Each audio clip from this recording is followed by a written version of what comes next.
하나님의 말씀은 출애굽기 21장 28절에서 36절까지의 말씀입니다.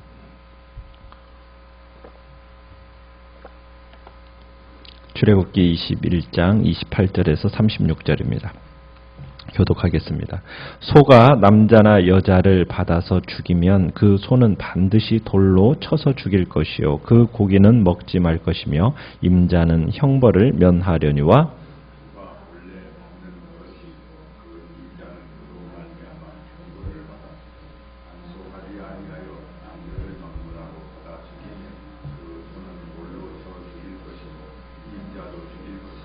만일 그에게 속죄금을 부과하면 무릇 그 명령한 것을 생명의 대가로 낼 것이요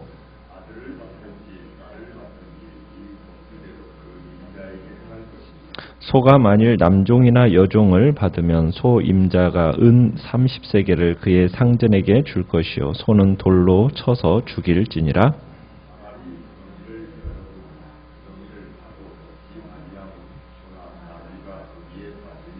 그 구덩이 주인이 잘 보상하여 짐승의 임자에게 돈을 줄 것이요 죽은 것은 그가 차지할 것이니라.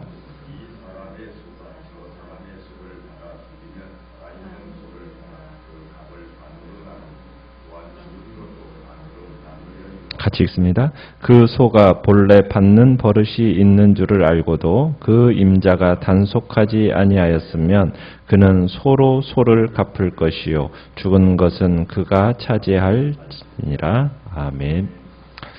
오늘 말씀의 제목은 타인을 위한 세심한 주의라는 제목으로 말씀을 나누고자 합니다. 우리가 구약에 명시된 하나님의 법을 대할 때 우리는 하나님이 얼마나 구체적인 삶의 정황 속에서 세심한 사랑과 배려, 공정함 이것으로 개입하고 관여하시는지를 우리가 보게 됩니다. 참 그걸 볼 때 참 하나님의 이 율법이라는 것이 얼마나 세심한 것인지 우리가 참 보고 놀라게 되는데 모든 이스라엘 백성들은 사람의 생명, 다른 사람의 생명, 심지어는 가축의 생명까지도 소중하게 생각하시는 걸 보게 됩니다. 그래서 자기가 맡은 일에 대해서는 책임을 져야 한다는 겁니다. 28절을 보시면은 소가 사람을 받아서 죽였을 때 그 소와 주인에 대한 형벌을 어떻게 정하고 있습니까?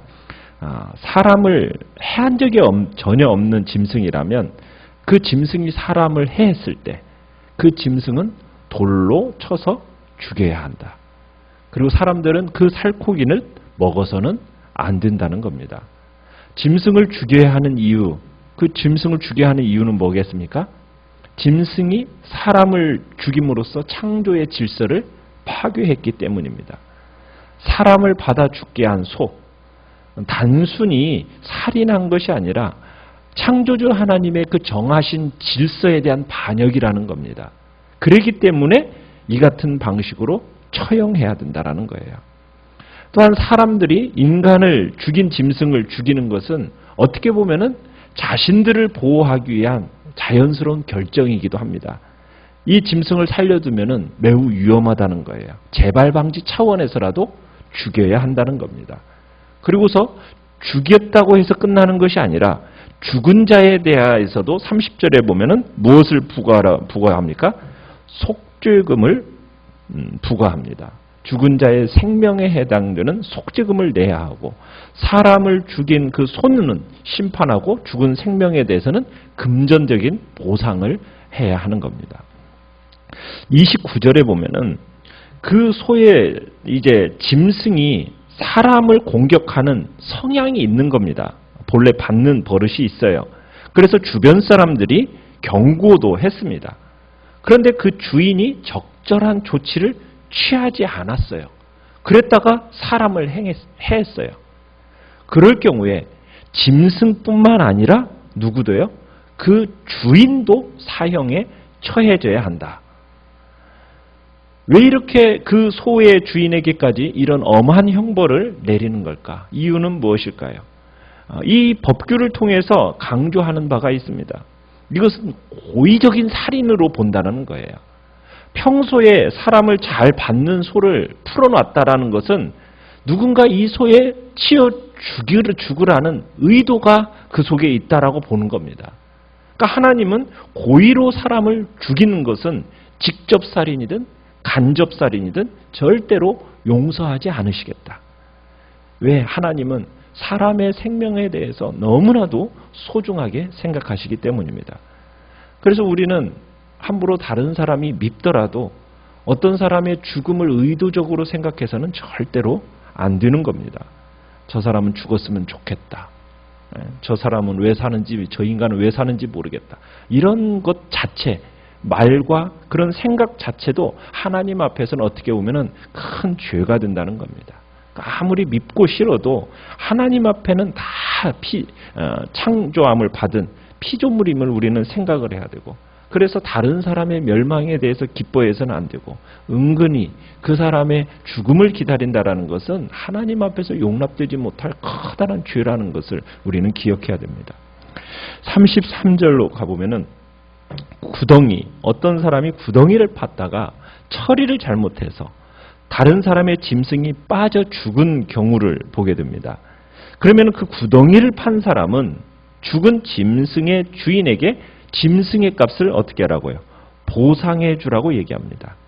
그리고 자신은 어떻게 해요? 그 죽은 짐승의 고기를 갖게 되는 겁니다. 그러니까 구덩이를 판 사람이 그 구덩이 때문에 짐승이나 사람들이 뜻하지 않는 피해를 입지 않도록 그 구덩이를 판 사람은 항상 적절하게 보호를 해야 되고 가려야 할 책임이 있는 겁니다. 그러니까 그 책임을 다하지 않을 경우에 그 과실을 범하는 거잖아요. 그 과실에 대한 책임을 반드시 물으시는 거죠. 또 동일한 가치, 35절에 가보면 동일한 가치의 소가 서로 싸워서 한 마리가 먼저 죽었어요.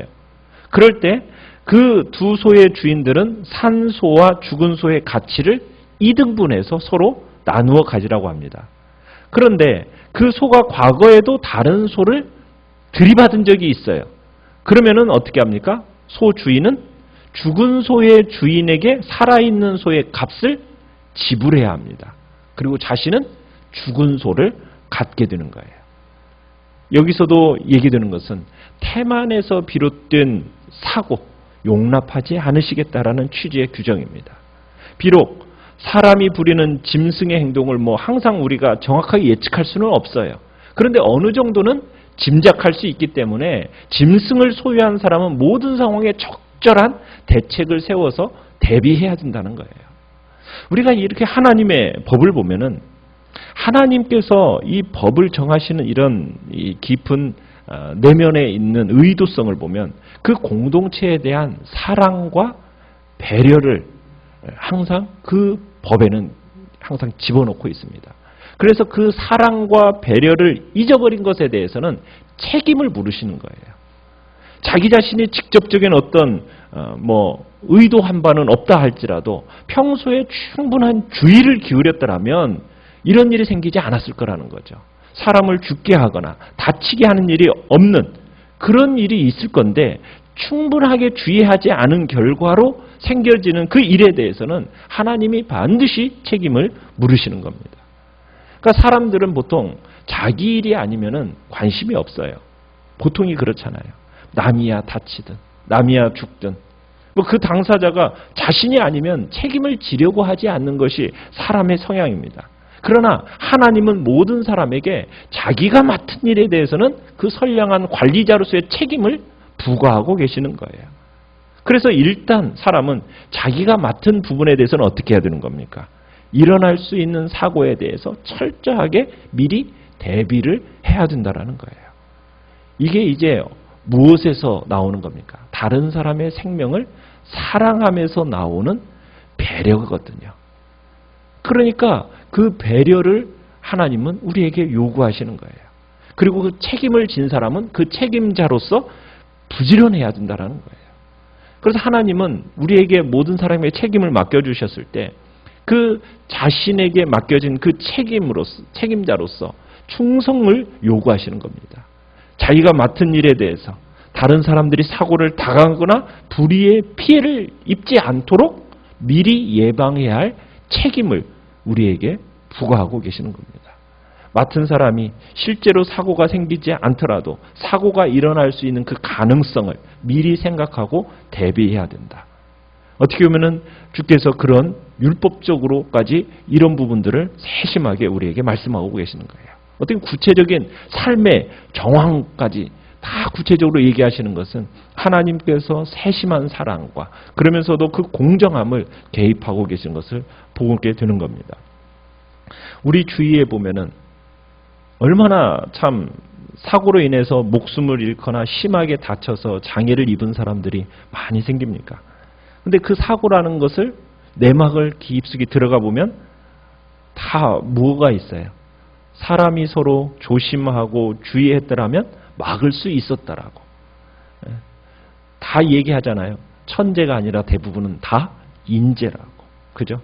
그러니까 다른 사람의 생명에 대해서 무관심하고 그저 내게 돈벌이로만 생각하는 그런 신경을 쓰지 않는 그런 일들로 인해서 생기는, 그래서 죽는 사람들이 생기고 우리 사회에 커다란 재앙 같은 일들이 생겨지는 것은, 그것은 그 위기 때 막을 수 있는 미리 하나님 앞에서 참 자신의 맡은 책임에 대해서 충성스럽게, 그리고 그 속에서 다른 사람을 향한 사랑과 관심과 배려 속에서 그 일들이 진행되어졌다면, 책임감 있게 그 일들을 했더라면 생기지 않을 일들이 어떻게 보면 그것들을 부주의하게 하고 태만한 결과로 나타나는 사건 사고들을 우리는 많이 보지 않습니까? 다른 사람의 생명을 소중하게 생각하고 자기의 맡은 일에 대해서만 최선을 다했더라면 그런 일들이 나타나지 않았을 텐데, 그런데 자기의 이익만 생각하고 윗사람에게 아부하려고 하고 그러다가 결정적인 위기 속에서 아무도 움직여주지 않아서 결국에는 참으로 엄청난 사고들을 우리는 보지 않아요. 막으려고 하면 얼마든지 막을 수 있는 사고에 대해서 많은 사람들이 죽거나 다치거나 또 큰 사고가 터져서, 그리고는 아무도 또 책임을 지려고 하지 않는 것. 참으로 결국에는 사고는 한순간에 터지는 건데, 이것을 서로 참으로 막고 안심하고 살 수 있는 그 방법을 평소에 정말 다른 사람의 생명을 소중하게 생각하는 마음으로 했더라면 참으로 그런 사건 사고들이 안 일어날 텐데, 주께서는 그것들을 우리에게 어떻게 보면은 율법이라는 걸 통해서 우리에게 가르쳐주고 계시는 겁니다. 사랑과 배려하는 마음으로 공동체에 대해서 책임을 다하는 삶을 살아라. 이것이 하나님께서 율법 속에서 우리에게 가르쳐주고 계시는 말씀인 겁니다. 오늘도 이 말씀을 생각하면서 우리가 살아가는 그 삶의 자리 속에서 정말 사랑과 배려의 마음으로 살아가는 복된 자리에 내가 있게 해달라고, 내가 있는 자리에서 내게 맡겨주신 또 그 자리를 또 책임감 있게 책임 있는 삶을 살아갈 수 있게 해달라고 주님 앞에 또한 기도하며 나가시길 바랍니다.